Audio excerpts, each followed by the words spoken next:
महामंत्री धूम्रलोचन। गुरुदेव, प्रणाम गुरुदेव। मैं तो आपके दर्शन के लिए कुटिया में जा रहा था। मैं भी यही सोच रहा था। कहिए, यहाँ आने का कैसे कष्ट किया आपने?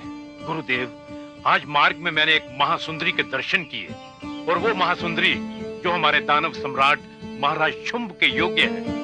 गुरुदेव, मैं चाहता हूँ कि महाराज उसे देखें और उससे विवाह करें, जिससे हम दानवों को हमारे साम्राज्य की एक महारानी मिल सके।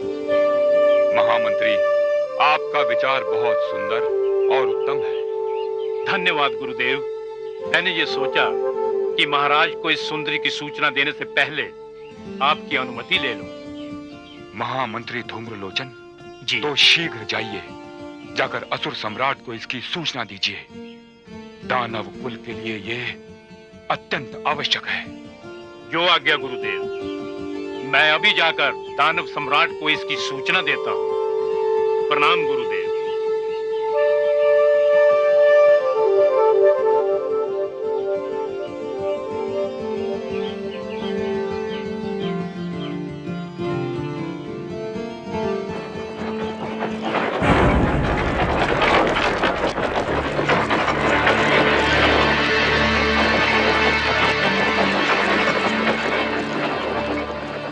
आश्चर्य है, मैंने किसी रथ के आने की ध्वनि सुनी।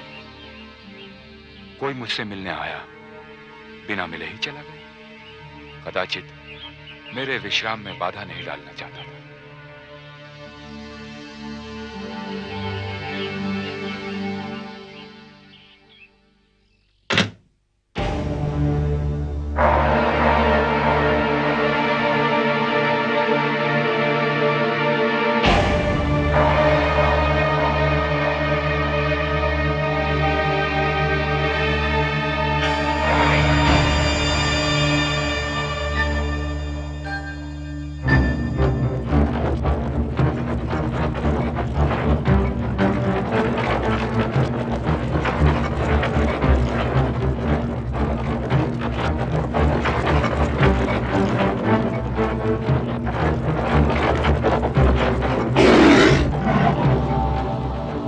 वनराज, आपका भोजन आ रहा है, किंतु कुछ समय तक तो आपको प्रतीक्षा करनी होगी।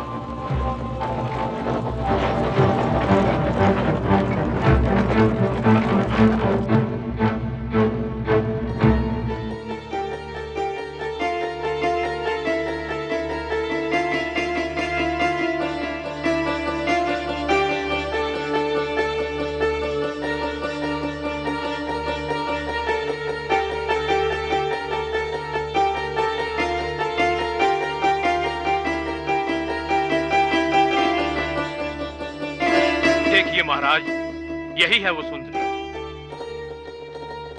ऐसा सौंदर्य, इतना निश्चल सौंदर्य इस संसार में है, ऐसा मानने को मेरा मन नहीं करता।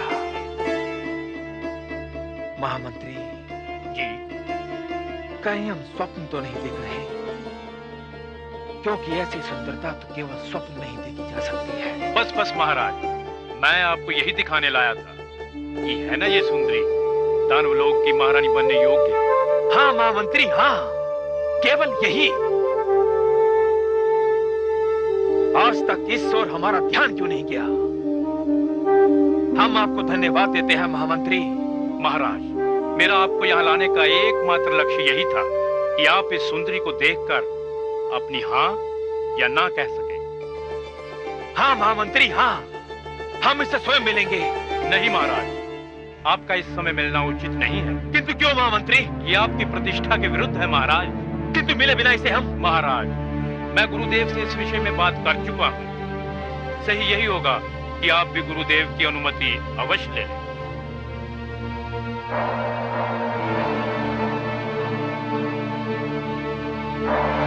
आपने सत्य कहा महामंत्री। मैं भी गुरुदेव को वचन देकर आया हूं कि मैं उनकी अनुमति के बिना कुछ भी नहीं करूंगा। और विवाह तो जीवन का एक महत्वपूर्ण अंग है। चलिए महामंत्री जी, हम अपने हृदय पर पाषाण रखकर और इस सुंदरी को अपने नैनों में बसा कर जा रहे हैं। ध्यान रखिए, आप इसे अपनी दृष्टि से ओझल ना होने देना।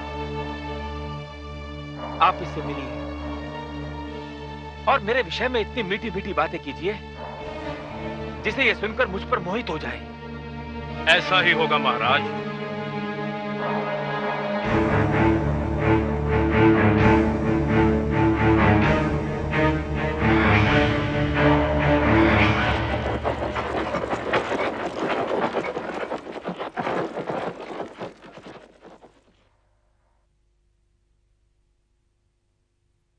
देवी को धूम्रलोचन का नमस्कार।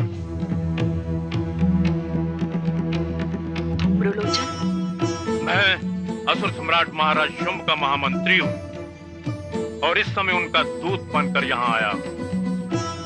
इस राज्य में मैं वो पहला दानव हूं जिसने आपको पहली बार देखा और आपके सुंदर रूप का वर्णन अपने महाराज के समक्ष जाकर मैंने कुछ ऐसा किया कि उनके मन में आपको देखने की इच्छा जागृत हो गई और यहां आकर उन्होंने आपके दर्शन किए। वो आपसे मिलने की इच्छा मन में लिए वापस चले गए। ये तो अच्छा ही हुआ महामंत्री धूम्रलोचन कि वो मेरे सामने आए बिना ही लौट गए। हे देवी, जिस प्रकार इस सृष्टि में हिमालय एक है, गंगा एक है, सूर्य एवं चंद्रमा एक है, उसी प्रकार आप भी इस सृष्टि में एकमात्र अद्वितीय सुंदरी है। एक बात और, इस सृष्टि में महावीर भी एक है और वो है मेरे आश्रयदाता दानव कुल श्रेष्ठ महाराज शुंभ। एक बात और देवी, इस समय कुबेर की सारी संपत्ति दानव सम्राट महाराज शुंभ के अधिकार में है। अच्छा? हाँ देवी, देवराज इंद्र का सारा वैभव हमारे सम्राट के चरणों में है। अच्छा? हे देवी, इस समय संसार की कौन सी ऐसी श्रेष्ठ वस्तु है जो हमारे सम्राट के पास नहीं? अच्छा?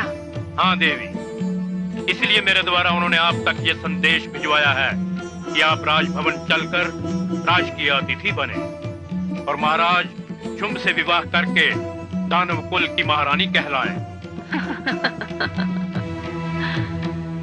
दानव कुल की महारानी? हे देवी, मैंने कोई हास्यास्पद बात कही है जो आपको हंसी आ रही है?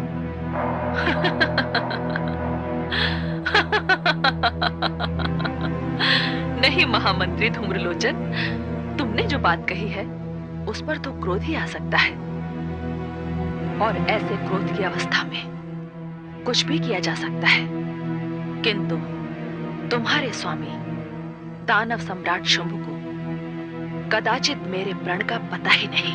प्रण? कैसा प्रण?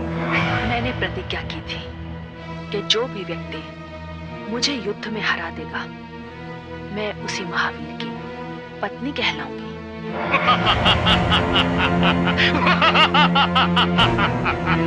दीपक के हाथों जल जाने वाला पतंगा सूर्य से हाथ मिलाना चाहता है। हे महासुंदरी, आपकी इस बात का उत्तर तो मैं स्वयं भी दे सकता हूँ, किंतु अपने महाराज की ओर से आपके लिए कोई आज्ञा नहीं लाया मैं, नहीं तो मैं। बड़ा अभिमान है तुम्हें अपनी शक्ति पर धूम्रलोचन, किंतु कभी कभी शक्ति पर अभिमान शक्ति के अनुमान से अधिक हो जाता है। इस समय मैं ये चाहती हूँ कि तुम जाओ और अपने महाराज तक मेरा संदेश पहुंचाओ। दूत बनकर आए हो तो दूत के धर्म का पालन करो। मैं दूत के समक्ष अपनी शक्ति का प्रदर्शन नहीं करूंगी।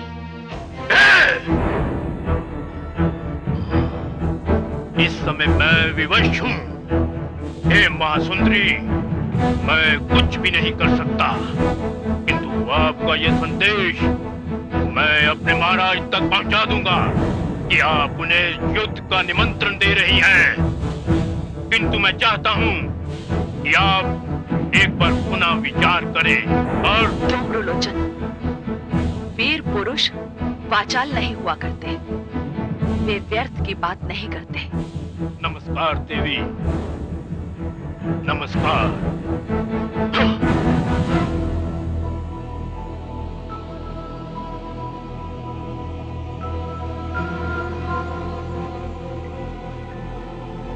आएगा, तेरा स्वामी शुंभ भी यहां आएगा, और वो यहां आएगा तो मेरे हाथों से बचकर नहीं जाएगा।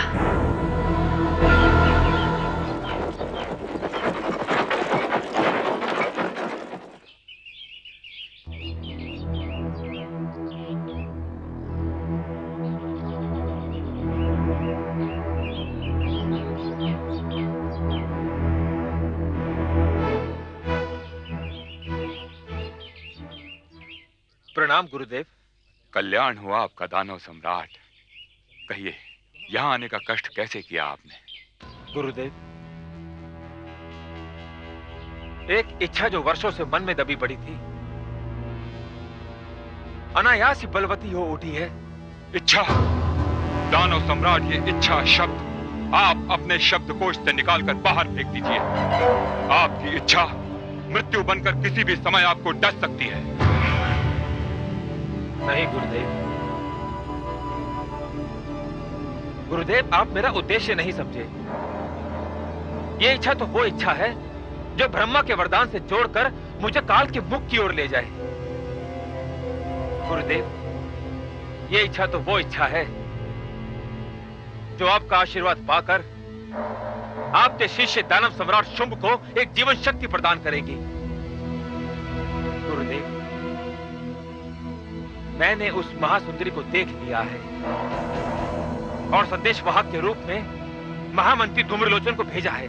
आश्चर्य है दानव सम्राट, आपने इतना बड़ा निर्णय स्वयं ले लिया और मुझसे परामर्श की आवश्यकता भी नहीं समझी। वो महासुंदरी कौन है, क्या है, उसके विषय में मुझे जानकारी दिए बिना ही आपने ये निर्णय ले लिया?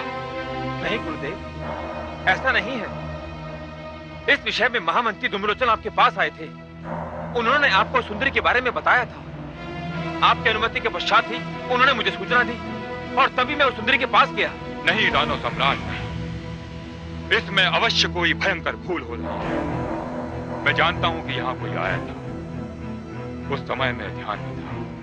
उसके आने की आहट से मेरा ध्यान टूटा और जब मैं बाहर आया तो मैंने एक रथ को वापस जाते हुए देखा। कदाचित वो महामंत्री धूम्रलोचन का रथ था। वो मुझसे बिना मिले, बिना कुछ कहे ही वापस चले गए और उन्होंने तुम्हें उस सुंदर स्त्री से मिला दिया। गुरुदेव, यदि ऐसा है भी तो इसमें हानि क्या है? सत्य तो यह है गुरुदेव, यदि आप भी उस महासुंदरी को देखेंगे तो आप भी मेरे निर्णय की सराहना करेंगे। नहीं दानव सम्राट, नहीं, मैं ऐसे निर्णय की कदापि सराहना नहीं कर सकता। मुझे आशंका हो रही है किसी अनर्थकारी संकट ने एक सुंदर स्त्री का रूप धारण कर लिया है और जो तुमको मोहित करने का प्रयास कर रही है। मोहित तो मैं हो चुका हूं गुरुदेव, और मेरे मन में उसे वर्ण करने की इच्छा भी है। और यदि वो विश्व की सर्वश्रेष्ठ स्त्री है भी तो क्या है तो एक अबला नारी, उसे भय कैसा? नहीं दानव सम्राट, आप यहां से सीधे राजभवन जाएंगे। जब तक मैं इस घटना की पूरी छानबीन नहीं कर लेता, आप अगला कोई निर्णय नहीं लेंगे। ये मेरी आज्ञा है। जो आज्ञा गुरुदेव। किंतु एक बात मैं आपको बताए देता हूं कि मैं विवाह तो उसे सुंदरी से करूंगा। ये मेरा निर्णय है। प्रणाम गुरुदेव।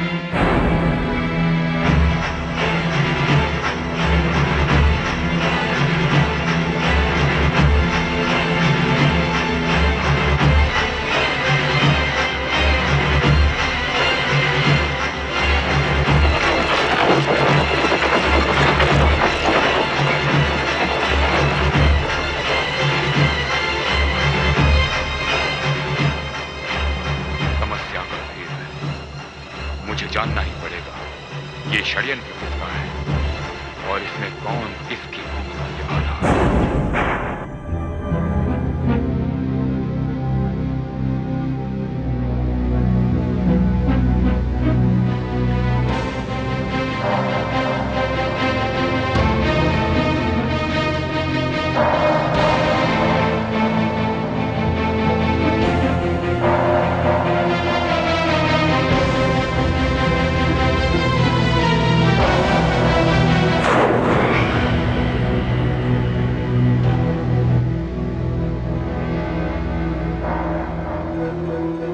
महामंत्री धूम्रलोचन, प्रथम इसके कि आप मुझे उस महासुंदरी से अपने भेंट की सूचना दें।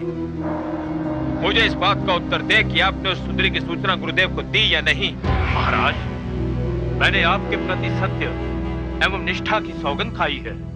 महामंत्री धूम्रलोचन, हम अभी गुरुदेव के आश्रम से आ रहे हैं और उन्हें उस सुंदरी की सूचना नहीं दी गई। वो कहते हैं कि धूम्रलोचन मेरे आश्रम तक तो आया था, किंतु मुझसे मिले बिना ही लौट गया। यह सत्य नहीं है महाराज। यदि फिर भी आपको मुझ पर विश्वास नहीं तो लीजिए ये खड्ग, मेरे धड़ से मेरा शीश अलग कर दीजिए। किंतु बोलने का ये दोषारोपण मुझसे सहन नहीं हो रहा है दानव सम्राट।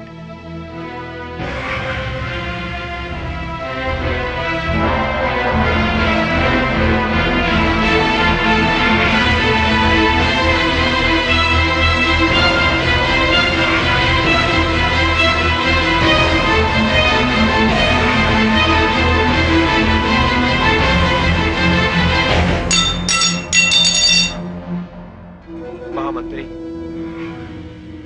मैं सत्य को भलीभांति तुम्हारी आंखों में देख रहा हूं, पढ़ रहा हूं,